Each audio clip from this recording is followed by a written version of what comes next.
Okay, so had to do a second take, but my choice of country for the target presentation would be I wanted to use Nassau, Bahamas, and I wanted to use the capital because it tends to get about 6 million people for tourism a year, and because of this, they get a lot of money just in tourism. They're very heavily dependent on the United States because of this. Cruises are huge, but they're also about 45 minutes from the mainland, or 4 hours by ferry boat. So, United States is roughly about 90% of their um, trade and economy, with just a small percentage with just any other country. So the fact that Target is very popular and financially well off in the United States, to explore a country that is relatively close off, similar to like a Puerto Rico or even relatively closer, it's a chance to look at, especially where Nassau, Bahamas does have a lot of other franchises, McDonald's, KFC, Domino's, Pizza Hut. Um, for example, those are obviously all food, but there isn't really uh, a store like Target. There's no Kmart, there's no Walmart there. Um, they have a food chain, I believe is called Smart Value.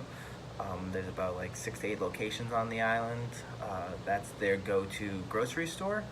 Um, and then they have Sam's for their almost all-in-one kind of retailer. So if Target was to go there, in a way it would be a first mover because there is no all-in-one kind of, Walmart, Target. But then they also would be an improver because they would be going in there improving on what is working on the island, such as a small chain that's a food chain that's Bahamian and all-in-one. But I think to be successful there, they're going to have to stay um, low on how they get their inventory, because the fact that there is a 30% import tax and then sometimes a VAT tax depending on what the goods are.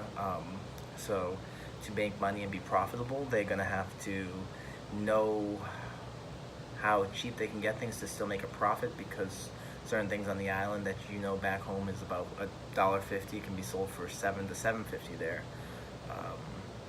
And I've seen that in person. Besides that, the company would need to probably look into seeing what locals, because locals are going to be who is going to keep the company going here, because even though I may go yearly to visit a friend that lives there, I'm only going to be there for maybe a week at most, that they can't rely on my shopping habits and everything. So they're going to need to know what kind of things locals are going to buy versus what someone like me who in Tampa, Florida is going to buy.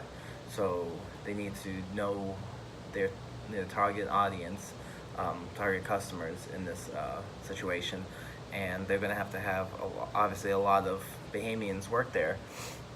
So once they know that, and I think also the way that they're developed, I think they should keep their structure as far as in also being a grocery store, because although they have like a smart value there, that they're going to have to look at giving that options of maybe some products that they're not familiar with, that maybe they enjoy, that they can get a certain brand name or type of food there.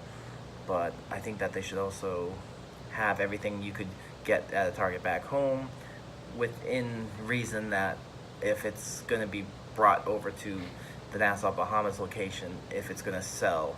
Because if you're a store that's going to bring something over and it doesn't sell because the locals don't want it or need it, it's going to be a lot of dead inventory that you had to import and pay taxes on, that are going to be hard to make up that money.